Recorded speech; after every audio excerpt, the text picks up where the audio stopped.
Hello, my dear students. How are you? Hope so all of you are well. So, in this video, we are going to discuss about the difference between क्या भाई centre of mass and centre of gravity. ठीक है, तो इस video में ना centre of gravity को हम फिगर्स के थ्रू समझेंगे. ठीक है, और उसके साथ साथ जो सेंटर ऑफ मास है, और ये भी देखा जाएगा कि कभी कभी हम सेंटर ऑफ मास को सेंटर ऑफ ग्रेविटी भी कह रहे होते हैं. तो क्यों कह रहे होते हैं? ठीक है, तो चलो भाई, अगर आप चैनल पे न्यू है तो सबसे पहले तो कर दो यार please subscribe. Okay, so let's see centre of gravity. ठीक है जी, और यहां हम देख लेते हैं सेंटर ऑफ मास. ठीक है, अच्छा, तो दोनों को जो है हम डिफाइन करेंगे. इनकी डेफिनेशन है आपकी बुक के अंदर लिखी हुई है, उसको समझना बहुत ज्यादा इंपॉर्टेंट है. उसकी डेफिनेशन जिस तरह से है उसी तरह से ही होनी चाहिए. ठीक है, आपने इसकी डेफिनेशन खराब नहीं करनी. इसकी जो है वो डेफिनेशंस को देखेंगे, इसकी जो है वो एग्जांपल्स को देखेंगे. ठीक है, इसका जो कंसेप्ट है इसके पीछे वो देखेंगे. ठीक है, सबसे पहले हम इनको डिफाइन कर लेते हैं. हम कहते हैं the centre of gravity is that point, the centre of gravity is that point where total weight of the body appears to be acting. अच्छा जी, अब देखो भाई, जब हम बात करेंगे सेंटर ऑफ ग्रेविटी की तब हम बात करेंगे total weight of the body. ठीक है, और जब हम बात करेंगे सेंटर ऑफ मास की तब हम बात करेंगे टोटल मास या whole mass of the body. ठीक है, the centre of mass, the centre of mass is that point where the whole mass of the body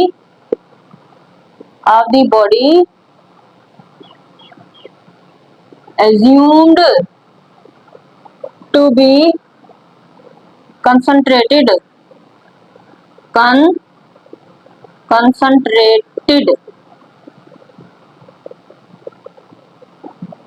okay, तो अब जो डेफिनेशन है उनको समझने की कोशिश करो. सेंटर ऑफ मास जो है ऐसा पॉइंट होता है जहां पर whole mass of the body assumed to be concentrated होता है. Assumed to be concentrated. और सेंटर ऑफ ग्रेविटी क्या है? सेंटर ऑफ ग्रेविटी ऐसा पॉइंट होता है जहां पर total weight of the body appears to be acting होता है. नहीं समझ आई बात? अच्छा जी, अब हम सबसे पहले आ जाते हैं अर्थ के ऊपर. ठीक है, सबसे पहले किस चीज के ऊपर आते हैं? अर्थ के ऊपर. अब ये हमारे पास है अर्थ. ठीक है, इसको बोल दो भाई ये है अर्थ. ठीक है, अच्छा, ये है अर्थ, ये है जमीन. अब इस अर्थ का मास क्या है? बहुत ज्यादा. ठीक है, और इस अर्थ की ये जो सरफेस है, ये जो लेयर है जहां पर हम खड़े हैं, जहां पर ऑब्जेक्ट पड़े हुए हैं, ठीक है, इनका मास बहुत ही ज्यादा कम है बनिस्बत अर्थ के मास से. ठीक है, और इस अर्थ का सेंटर कहाँ है? ये. ठीक है, ये है इस अर्थ का सेंटर. और कोई भी बॉडी है, कोई भी ऑब्जेक्ट है, वो यहाँ पर लेट्स सपोज के पड़ा हुआ है. ठीक है, यहाँ पर लेट्स सपोज पड़ा हुआ है. अब वो जितने छोटे छोटे छोटे छोटे पार्टिकल से मिलकर बनता है ना, कोई भी बॉडी है, कोई भी ऑब्जेक्ट है, छोटे छोटे छोटे पार्टिकल से मिलकर बना होता है. ठीक है, तो अर्थ की सरफेस के ऊपर जितनी जो ऑब्जेक्ट्स हैं उनके ऊपर क्या ग्रेविटेशनल फोर्स लग रही है. ठीक है, तो ये जो बॉडी पड़ा है इस जमीन की सरफेस के ऊपर, इस बॉडी के जितने जो पार्टिकल्स हैं, छोटे छोटे जितने जो पार्टिकल्स है, ये मिलकर बना हुआ है, वो सारे के सारे क्या कर रहे हैं? एक्सपीरियंस कर रहे हैं. वो सारे के सारे क्या कर रहे हैं? एक्सपीरियंस कर रहे हैं. क्या? Gravitational force. ठीक है, और उनकी जो डायरेक्शन होती है डाउनवर्ड होती है, डाउनवर्ड होती है, डाउनवर्ड होती है. एक्चुअली इस अर्थ का जो सेंटर है इसी सेंटर की तरफ ही होती है. ठीक है, ये सेंटर ऑफ ग्रेविटी. इसी सेंटर की तरफ ही जितने जो ऑब्जेक्ट्स यहाँ यहाँ यहाँ यहाँ यहाँ यहाँ यहाँ इस अर्थ के इर्द इर्द गिर्द पड़े हुए हैं, वो सारे के सारे उनकी जो डायरेक्शन होती है वो यहाँ पर इसी सेंटर ऑफ ग्रेविटी की तरफ होती है। ये जो अर्थ है, ये जो जमीन है, इसकी जो सेंटर है यहाँ पर होती है।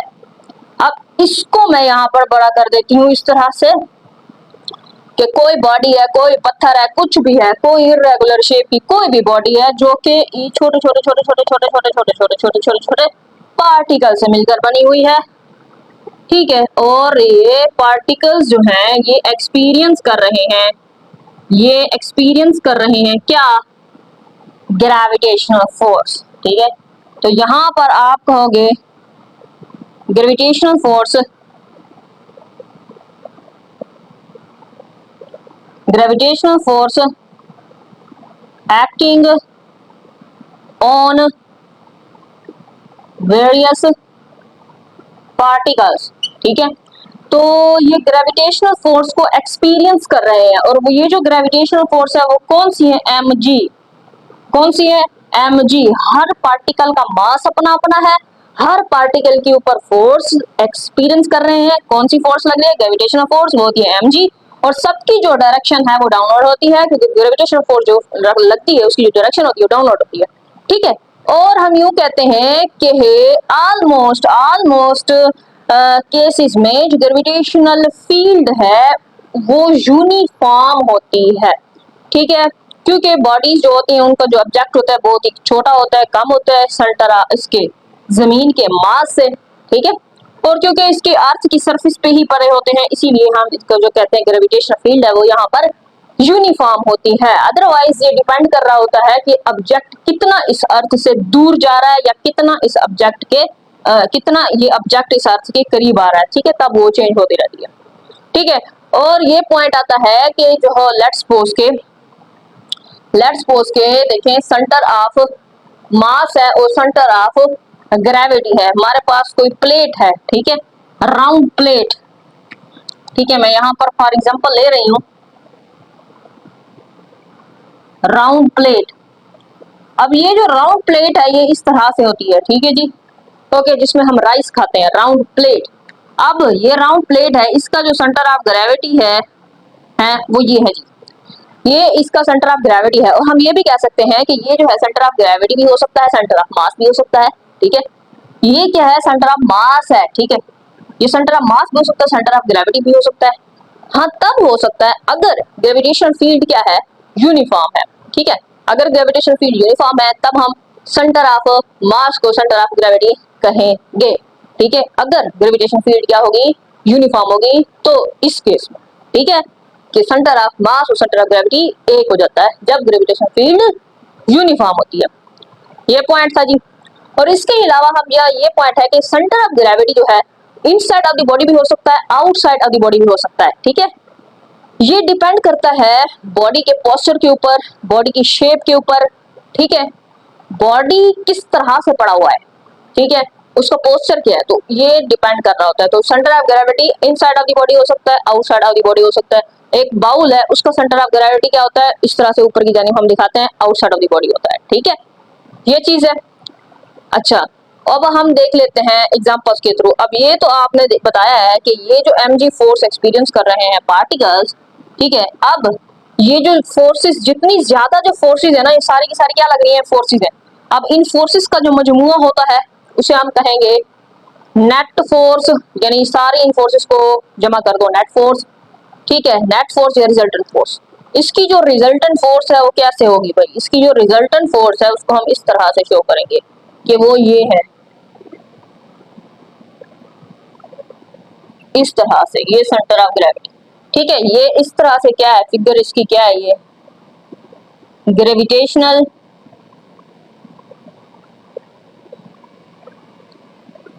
रिजल्टेंट फोर्स,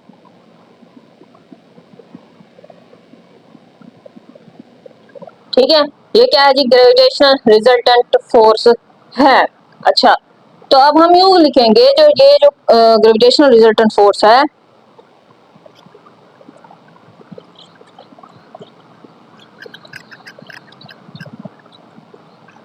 ये जो ग्रेविटेशनल रिजल्टेंट फोर्स है,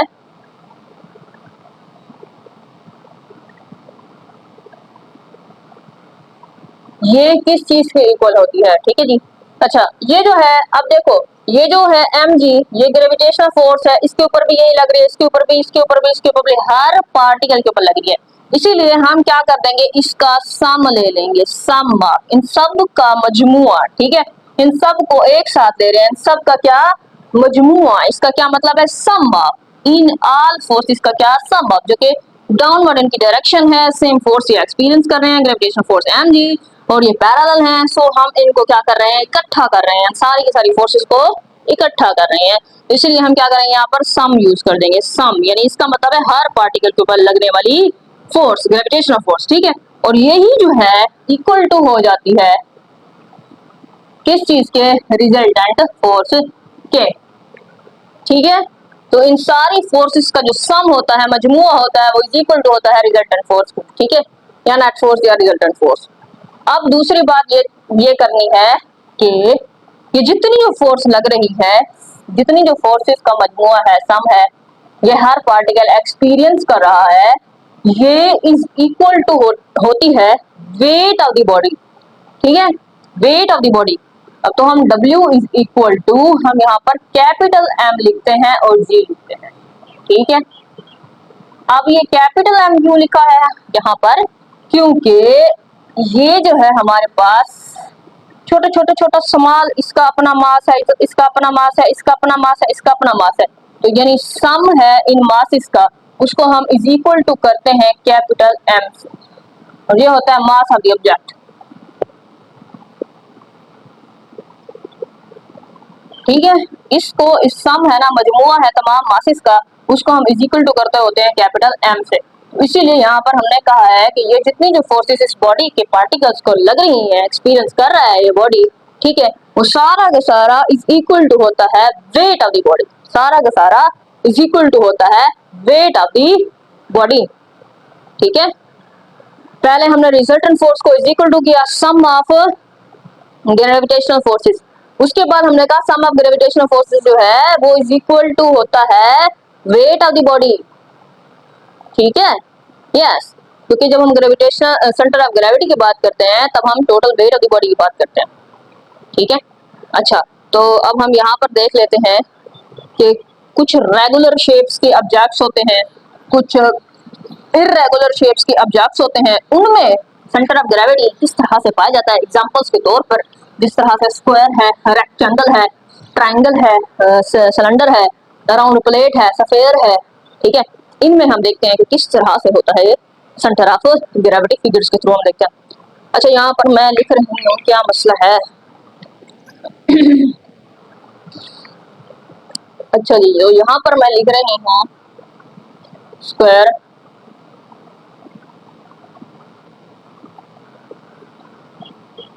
रेक्टेंगल, ठीक है। तो आपको पता है ना स्क्वायर किस तरह से होता है, स्क्वायर इस तरह से होता है, रेक्टेंगल इस तरह से होता है। तो अब ये जो स्क्वायर है, ये जो रेक्टेंगल है, यहाँ पर जो सेंटर ऑफ ग्रेविटी है यहाँ कहाँ होता है, ये होता है, देखें, ये जो आपको दिखाई दे रहे हैं कोने, इसे कहते हैं diagonal, A B C D, A B C D, ठीक है। तो point of intersection of the diagonals, जो स्क्वायर है, जो रेक्टेंगल है, ठीक है, इनमें जो सेंटर ऑफ ग्रेविटी है कहाँ बनेगा, जब इंटरसेक्ट करेंगे डायगोनल्स, जिस पॉइंट पर इंटरसेक्ट करेंगे डायगोनल्स, वो उसका सेंटर ऑफ ग्रेविटी होगा। ये डायगोनल्स क्या होता है, तिरछी लाइन, ठीक है। और ये मैंने कहा ना, ये डायगोनल्स है, देखें, ये इस तरह से ये डायगोनल्स है, ये जो तिरछी लाइन आएगी ना इस तरह से, ठीक है, ये क्या है, डायगोनल्स है। अब ये जो डायगोनल्स हैं, ये डायगोनल्स जिस पॉइंट पर इंटरसेक्ट करेंगे, ये इन्होंने इस पॉइंट पर इंटरसेक्ट किया, भाई ये है सेंटर ऑफ ग्रेविटी, सी जी लिख दो। ये क्या है भाई, सेंटर ऑफ ग्रेविटी है स्क्वायर में, जब जिस पॉइंट पर डायगोनल्स आपस में क्या करते हैं, इंटरसेक्ट करते हैं। यहां पर भी यही केस है, ये जो डायगोनल्स हैं, ये जो तिरछी लाइनें हैं जिस जगह पर इंटरसेक्ट करती हैं, वो ही क्या होता है, सेंटर ऑफ ग्रेविटी होता है। इसी तरह से अगर मैं ट्रायंगल की बात करती हूँ, ट्रायंगल, अब ट्रायंगल जो है वो इस तरह से होती है, देखो इस तरह से भी हो सकती है, इस तरह से भी हो सकती है, ठीक है।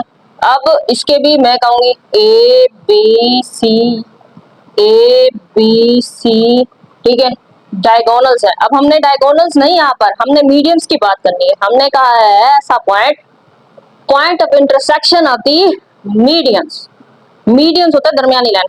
लेट्स सपोज के यहाँ पर ये, इसको यहाँ से खींचेंगे हम और सेंटर में लेके आएंगे ए, ऐसे, ठीक है।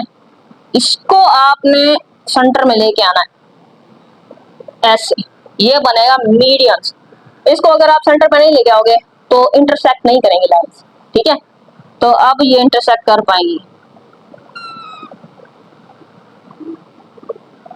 इस पॉइंट पे, ये हो गया इसका भाई सेंटर ऑफ ग्रेविटी। अब इसको देखेंगे तो देखें, अब इसको मैं यहाँ पर लेके आई हूँ तो इसने इंटरसेक्ट किया। अगर इस लाइन को मैं यहाँ पर लेके आती, मीडियन में ना लेके आती, तो इंटरसेक्ट ना कर पाते। तो भाई point of intersection of the medians जो होता है वो सेंटर ऑफ ग्रेविटी होता है, किसमें, ट्रायंगल में। अच्छा, अब मैं यहाँ पर बात करती हूँ, कोई सफेयर है, वो भी इस तरह से गोल ही होता है, ठीक है। तो उसका जो सेंटर ऑफ द स्फीयर है वो उसका सेंटर ऑफ ग्रेविटी है। इसी तरह से राउंड प्लेट होती है, वो भी उसका भी सेंटर होता है, जो सेंटर ऑफ द प्लेट वो होता है उसका सेंटर ऑफ ग्रेविटी। ये जो स्फीयर है, ये जो छोटी बॉल होती है खेलने वाली, ठीक है, बच्चों की, वो स्फीयर होता है, ठीक है। तो भाई स्फीयर का जो सेंटर होता है वो इसका सेंटर ऑफ ग्रेविटी होता है। इसके अलावा मैं सिलेंडर का बताती हूँ। देखें, यहाँ पर हमारे पास जो है सिलेंडर, उसमें पॉइंट ऑफ एक्सिस आ जाता है,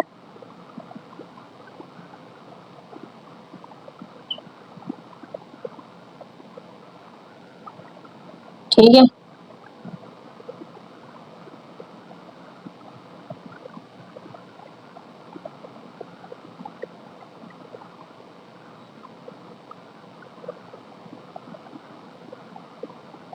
और ढंग का बन भी जाओ, ठीक है। अच्छा, तो ये हमारे पास लेट्स सपोज क्या है भाई, सिलेंडर है, इसका हमने सेंटर ऑफ ग्रेविटी देखना है इस पॉइंट से, ठीक है। और इसको यहाँ पर लेके आओगे आप, यहाँ पर ये इसका क्या है भाई, एक्सिस है, ये इसका सेंटर है, ये सेंटर है, ये भी सेंटर है जी, ठीक है। और यहाँ पर ये इसका जो एक्सिस है, ये पॉइंट ऑफ एक्सिस, ये इसका क्या होगा, सेंटर ऑफ ग्रेविटी होगा सिलेंडर के केस में, ठीक है। अच्छा जी, और हाँ, हम जो है कोई भी इर्रेगुलर शेप है ना, किसी इर्रेगुलर शेप वाली कोई बॉडी है, उसको हम क्या करेंगे, लटका कर देखेंगे, कि सस्पेंड करके देखेंगे, किसी चीज से उसको सपोर्ट देंगे। लेट्स सपोज कि ये मेरे पास है, अब मैं इसका सेंटर ऑफ ग्रेविटी फाइंड करना चाहती हूँ, ठीक है। देखें, वो प्लेन लेमिना आप लोगों की बुक में है, वो प्लेन प्लेन प्लेन लेमिना का मतलब, लेमिना क्या है, लेमिना का मतलब हो गया कोई वो लेयर हो सकती है, पतरी हो सकती है, ठीक है, कोई सरफेस नुमा चीज हो सकती है, लेमिना, ठीक है। और वो प्लेन लेमिना है इरेगुलर शेप की, उसको हम फाइंड कर रहे हैं सेंटर ऑफ ग्रेविटी। इसी तरह से मेरे पास ये है, इसका भी मैं सेंटर ऑफ ग्रेविटी फाइंड करना चाहती हूँ, ठीक है। तो देखो, अब इसको मैं यहाँ से पकड़ूंगी, इसको लटका दूंगी यहाँ पर, ठीक है। जो सेंटर ऑफ ग्रेविटी आएगा ना, वहां पर बॉडी रुक जाएगा, रोटेट करना बंद कर देगा। जहां पर बॉडी रोटेट करना बंद कर दे, अपनी रोटेशन बंद कर दे, इसका मतलब वो उसका क्या है, सेंटर ऑफ ग्रेविटी है, ठीक है। अब इस बोर्ड मार्कर का सेंटर ऑफ ग्रेविटी ये है, यहाँ से मैंने इसको पकड़ा हुआ है, सपोर्ट किया हुआ है, यहाँ से इसको सपोर्ट दी हुई है, ये यहाँ पर इस जगह रोटेट नहीं करेगा, क्यों, क्योंकि ये इसका सेंटर ऑफ ग्रेविटी आ चुका है। हाँ, अगर मैं इसको यहाँ से पकड़ती हूँ तो ये देख भाई, ये अब रोटेशन इसकी शुरू हो जाएगी, ठीक है, क्योंकि ये जो पॉइंट है ये इसका सेंटर ऑफ ग्रेविटी नहीं है, ठीक है। तो इसी तरह से जो इस तरह की शेप्स होती हैं, उसका सेंटर ऑफ ग्रेविटी हम फाइंड करते होते हैं। ठीक है। तो अब इसका सेंटर ऑफ ग्रेविटी कहाँ से निकलेगा, यहाँ से निकलेगा, ये, ठीक है। तो यूं निकलेगा, ठीक है। अब दोनों यानी कि यहाँ पर हमने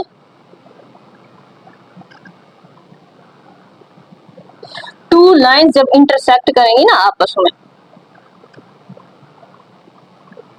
वही उसका भाई होगा सेंटर ऑफ ग्रेविटी।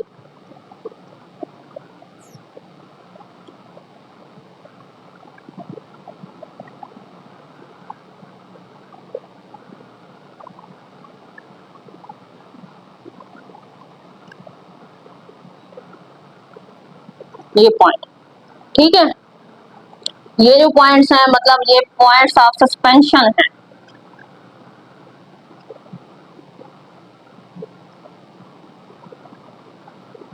इसका क्या मतलब है, मतलब इसको हमने किसी भी चीज के साथ यहाँ इनको इस यहाँ से इस बॉडी को हमने बांधा हुआ था, ठीक है। तो यहाँ पर भाई इसका जो है वो सेंटर ऑफ ग्रेविटी निकल के आता है। अब हम देख लेते हैं सेंटर ऑफ मास को, जो कि मैंने बताया है कि centre of mass is that point where the whole mass of the body assume to be concentrated, ठीक है। मास के लिए भी कोई भी ऑब्जेक्ट है, कोई भी ऑब्जेक्ट है, ठीक है, छोटे छोटे छोटे छोटे छोटे छोटे पार्टिकल से मिलकर बना हुआ है, वही सारा का सारा उसका क्या है, मास है। और मास जो है हमने कहा centre of mass is that point where the whole mass of the body assume to be concentrated. वो whole mass of the body जो है वो अज्यूम टू बी कंसंट्रेटेड होता है, ठीक है। यानी कि सारा का सारा मास लाइज कर रहा होता है उस सेंटर ऑफ मास के ऊपर, उस पॉइंट के ऊपर सारा मास बॉडी का लाइज कर रहा होता है, वो होता है हमारे पास सेंटर ऑफ मास। जैसे कि इसका ये होगा,